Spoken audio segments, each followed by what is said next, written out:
नमस्कार दोस्तों, अगर आप एक बिजनेसमैन हैं, अकाउंटेंट हैं या टैक्स प्रोफेशनल हैं या समान जीएसटी करदाता हैं तो यह वीडियो आपके लिए सबसे ज़रूरी होने वाला है। पिछले वीडियो में हम बात किए थे असेसमेंट के बारे में, सर्च, सीजर, इंस्पेक्शन के बारे में, ऑडिट के बारे में। अब उसके आगे बात करते सारा कुछ होने के बाद अगर टैक्स पेयर फ्रॉड है या कुछ उसने गलती की है, गलत इनपुट ले लिया है, टैक्स कम जमा किया है, गुड्स का वैल्यू कम दिया है, तो इस केस में सारे प्रोविज़न हमने देखे कि असेसमेंट कैसे करेंगे। उसके बाद सारे प्रोसीडिंग्स होने के बाद उस पर पेनाल्टी क्या लगेगी। तो आज इस वीडियो में हम सीखेंगे सेक्शन 73, सेक्शन 74 और 74 एक नया सेक्शन आया है, उसमें पेनाल्टी कैसे लगाते हैं। तो क्या आप जानते हैं कि जीएसटी में नोटिस आने पर भारी जुर्माना लगता है। आप पर कब जुर्माना लगता है। सबसे बड़ी बात यह है कि आपको वित्तीय वर्ष 24-25 से सरकार ने पुराने सेक्शन 73 और सेक्शन 74 को ख़त्म करके एक नया सेक्शन लाया है, सेक्शन 74A। तो आज के इस वीडियो में हम जीएसटी के 3 सबसे महत्वपूर्ण धारा के बारे में बात करेंगे, सेक्शन 73, सेक्शन 74 और 74A का पूरा पोस्टमार्टम करेंगे। हम विस्तार से समझेंगे कि जानबूझ के की हुई गलती या अज्ञानता में की हुई गलती, डिपार्टमेंट इस पर क्या एक्शन लेगा। तो चलिए इस वीडियो को देख के आप अपना लाखों रुपया बचा सकते हैं। तो चलिए हम बात करते हैं सबसे पहले सेक्शन 73 की, जिसको बोनाफाइड मामले में यूज किया जाता है। अगर टैक्स पेयर बोनाफाइड है तो इस सेक्शन का यूज करके पेनाल्टी हम लोग लगाते हैं। सबसे पहले बात करते हैं धारा 73 की। यह वित्तीय वर्ष 23-24 की अवधि तक ही अप्लीकेबल। जैसा कि हमने बात किया था कि ये 73 और 74 सेक्शन जो हम लोग पेनाल्टी इसमें लगाते थे, एक 23-24 तक हैं। उसके बाद नया सेक्शन 24-25 से 74 ये लागू होगा। तो यही कह रहा है कि ये पुराना मतलब 23-24 तक ही चलेगा। यह कानूनन उन करदाताओं के लिए है जिनकी मंशा इंटेंशन बिल्कुल साफ है, लेकिन अनजाने में या अज्ञानता की वजह से कोई गलती हो गई है, तो इस सेक्शन में हम लोग पेनाल्टी करते हैं। इसे कानूनी भाषा में बोनाफाइड केस भी कहते हैं। यह धारा कब लगता है? उचित अधिकारी प्रॉपर ऑफिसर को लगता है कि आपने टैक्स नहीं दिया है या कम दिया है, आपको गलती से कोई रिफंड ले लिया है या रिटर्न दाखिल करने के समय कोई क्लर्कियल मिस्टेक, कानूनी की गलत व्याख्या के कारण कोई गलत तरीके से इनपुट ले लिया है या उपयोग कर लिया है। लेकिन याद रहे, इसके पीछे कोई धोखाधड़ी या फ्रॉड जानबूझ को छिपाने की मंशा आपकी नहीं रही। इसका टाइम लिमिट क्या है? अधिकारी इस मामले में आपको शो कॉज नोटिस देते हैं, लेकिन इसके पहले एक आपको नोटिस ज़रूर देते हैं। मांग आदेश डिमांड ऑर्डर पारित करने से आखिरी तारीख से कम 3 महीने पहले नोटिस देता है।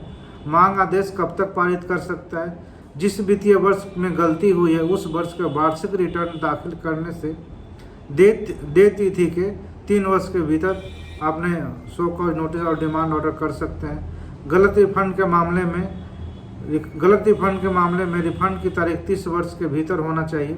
अगर अधिकारी इस सीमा के बाद भी कार्रवाई करते हैं तो कानूनी रूप से अमान्य हो सकती है। सेक्शन 73 में 2 ऑप्शन दिया जाता है। पहला ऑप्शन होता है वॉलंटरी पेमेंट।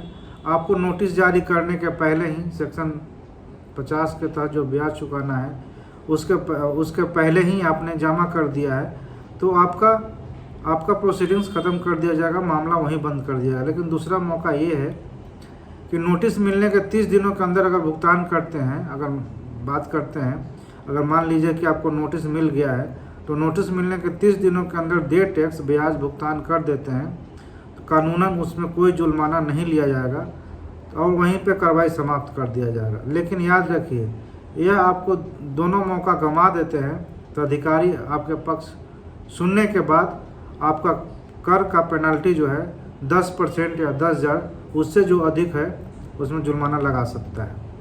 दूसरा सेक्शन है, बात करते हैं सेक्शन 74 का। अब आते हैं जीएसटी के सबसे कड़क और बनता 74 का। यह वित्तीय वर्ष 23-24 तक ही अवधियों तक ही लागू है। यह धारा सीधे उन लोगों पर शिकंजा कसती है जो जानबूझकर टैक्स चोरी करते हैं, गलत बयानी की है, तथ्यों को छुपाया है, सप्रेशन ऑफ फैक्ट। इसे मॉडिफाइड केस कहते हैं। सप्रेशन का सीधा मतलब होता है कि जानकारी आपको रिटर्न या दस्तावेज में देनी चाहिए थी, विभाग से छुपाई है और पूछने पर भी नहीं दी है। क्योंकि मामला गंभीर है इसीलिए विभाग यहाँ ज़्यादा समय देता है। अधिकारी यहाँ 5 साल पुराने मामलों को खोल सकता है।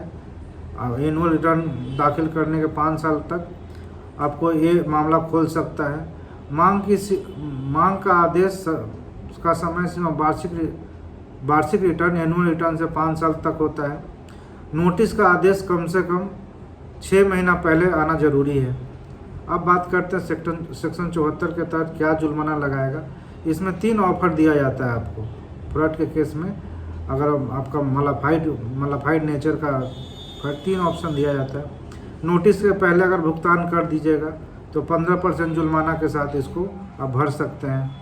दूसरा ऑफर 30 दिनों के अंदर, अगर इसको नोटिस मिलने के 30 दिनों के अंदर भर देते हैं तो 25% जुर्माना के साथ इसको भर सकते हैं।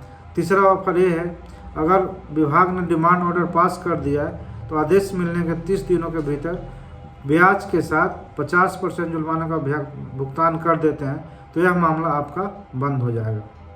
सबसे ज़रूरी बात है, आप अगर पेमेंट कर दिए हैं तो सिर्फ आपका सिविल प्रोसीजर जो है वो बंद होगा, जुर्माना बंद होगा।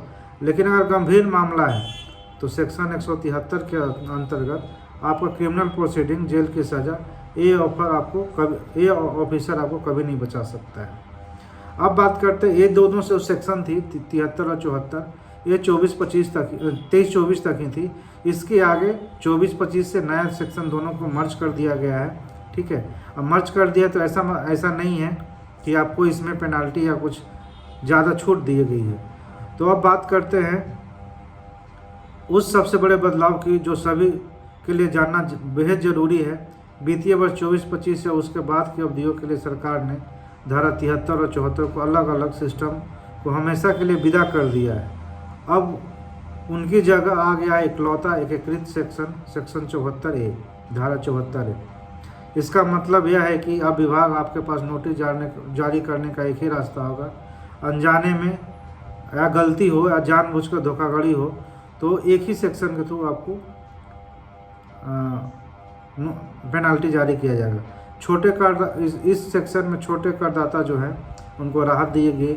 अगर आपका ITC या टैक्स भुगतान गलत ITC ले लिए, टैक्स भुगतान 1000 से कम है तो आपको कोई नोटिस नहीं दिया जाएगा। लेकिन अब विभाग को जांच को बहुत लंबा समय दे दिया गया है। अब नोटिस जारी करने का समय सीमा वार्षिक रिटर्न से 42 महीने यानी 3.5 साल का कर दिया गया है। इसका मतलब जो है मामूली गलतियां पहले 3 साल के टाइमलाइन में हो जाती थी, उसके लिए विभाग के पास अब 3.5 साल का टाइम है। अधिकारी भी जिम्मेदारी तय करेगी। सो कॉज नोटिस जारी करने की तारीख से 12 महीने के भीतर हर हाल में मांग आदेश पारित करना पड़ेगा। मतलब कि अधिकारी के पास है कि अगर सो कॉज नोटिस कर दिए हैं तो 12 महीने के अंदर डिमांड नोटिस निकाल देना होगा। विशेष परिस्थिति में इसे अधिकतम 6 महीना तक बढ़ाया जा सकता है। मतलब 42 महीने का जो टाइम दिया गया है, अगर किसी विशेष परिस्थिति है, केस की जटिलता है, तो आपको 6 महीने तक और टाइम दिया जा सकता है। जैसे हमने बात किया था पीछे की बोनाफाइड और मॉडिफाइड केस में, तो सेम नियम यहाँ भी है। अगर बोनाफाइड केस है तो 10% या 10,000 उसमें से जो अधिक है तो आप उस मामले में इतना का पेनल्टी लगेगा। मॉडिफाइड केस है तो जुर्माना 10% नहीं सीधे 100% लगेगा। उसमें एक स्लैब रेट था 15%, 30% का। लेकिन अगर मॉडिफाइड केस है, धोखाधड़ी का केस है, तो पूरा का पूरा 100% आपको पेनल्टी लगेगा। लेकिन ये ऑफर समय सीमा में कर दो, बहुत बड़ी राहत दी गई। पुराने नियम में जहां राहत के लिए 30 दिन मिलते थे, अब 74 में 60 दिन का समय मिलेगा। बोनाफाइड मामलों के लिए 0% जुर्माना है। मॉडिफाइड केस के लिए वही केस है। नोटिस से पहले 15% का जुर्माना है। नोटिस के 60 दिनों के भीतर अगर जमा करते हैं तो 25% का। नोटिस के 60 दिनों के भीतर भुगतान 50% जुर्माना अगर दे दिए हैं तो सारा आपका दीवानी कार्रवाई मुक्त कर सकते हैं। अंत में हम बात करते हैं 73 और 74 के बारे में। ठीक है, तो दोस्तों हम इस सूची को संक्षेप में समझते हैं। 2023-24 तक दो भाग में बटे थे, 73 और 74 में। 24-25 से 74 ये आ गया है, जिसमें आपको 30 दिन से टाइम बढ़ाकर 60 दिन कर दिया गया है। हमेशा याद रखें, जीएसटी कानून का सही पालन करना, समय पर टैक्स का भुगतान करना ही आपको असली अदालत का चक्कर और भारी जुर्माने से बचा सकता है। आपको सरकार नया बदलाव किया 74 ये कैसा लगा? क्या टैक्स पेयर के लिए राहत विभाग को ज़्यादा ताकत देती है? अपनी राय नीचे कमेंट सेक्शन में ज़रूर साझा करें। अगर आज यह वीडियो आपको ज्ञानवर्धक उपयोगी लगा हो तो इसे लाइक करें, अपने व्यापारी भाइयों को और अकाउंटेंट दोस्तों के साथ शेयर करें। मिलते हैं अगले इन्फॉर्मेटिव वीडियो में, तब तक के लिए सुरक्षित रहें, सही टैक्स भरें। जय हिंद, धन्यवाद।